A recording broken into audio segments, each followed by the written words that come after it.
Community outrage is mounting after police announced 4 teens are under investigation for kidnapping and extortion. The suspects cannot be named under the Youth Criminal Justice Act, but some residents say that needs to change. Tonight, calls for tougher measures are colliding with warnings from experts who say naming youth offenders does more harm than good. CTV's Sanjay Maru joins us now.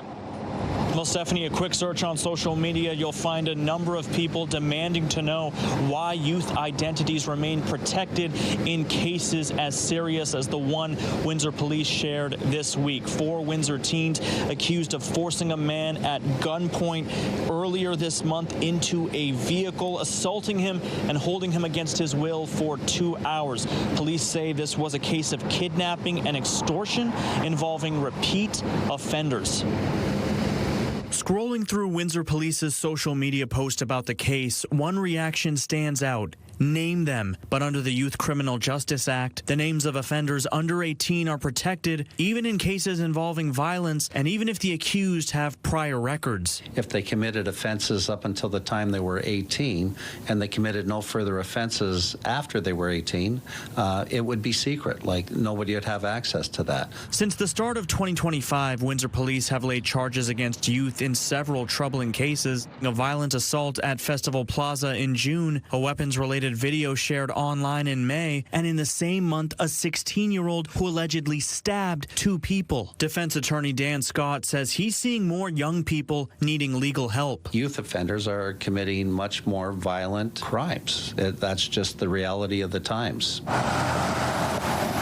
The head of New Beginnings, a Windsor agency that works with at-risk youth and those already in the justice system, says the rise in cases reflects deeper issues. We are seeing an increasing number of referrals for the past 4 or 5 years. We've seen a pretty steady increase. She says the pandemic played a major role fueling mental health struggles, school disengagement, and social isolation. It's why, she adds, calls to release the names of youth involved in criminal matters miss the mark because research shows it does more harm than good.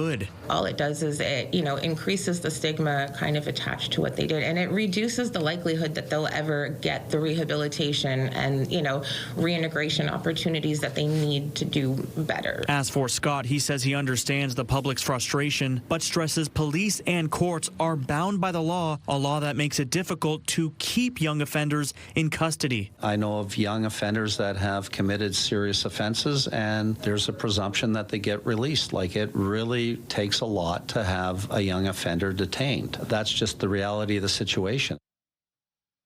And lawyer Dan Scott adds changing how Canada tackles youth crime is complicated, partly due to the fact that there are not enough facilities to hold young offenders, even if judges wanted to keep them in custody, he says. As for the head of New Beginnings, she says without stronger investments in mentorship and mental health supports, we will see the same patterns continue to play out in Windsor, Essex.